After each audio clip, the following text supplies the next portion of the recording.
Сәлеметсіз бе? Бүгінгі сабақтың тақырыбы танысу қазақ тілінің ерекшеліктері.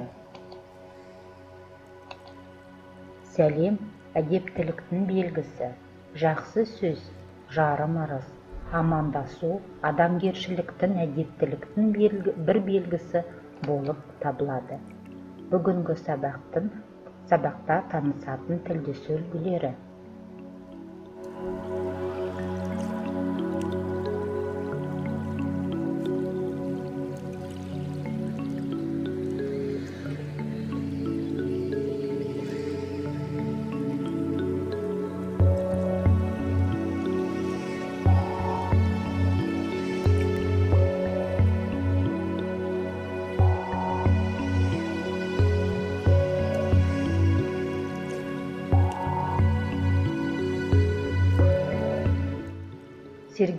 Сергіту сәті.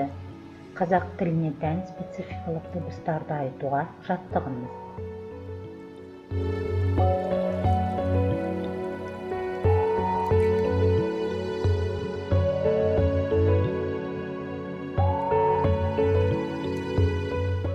Жазылым. Қажетті әріптерді қойыңыз.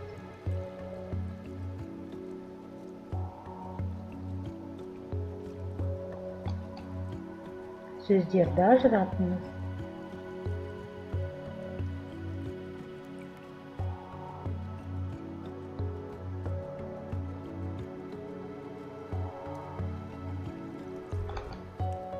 Есте сақтаңыз, қайталаңыз.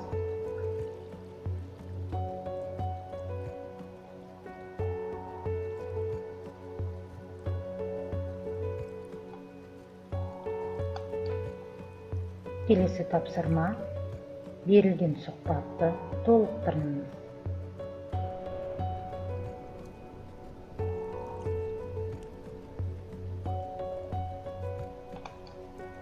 Ойын тапсырмасы. Өз атыңызды 3 адамға айтыңыз.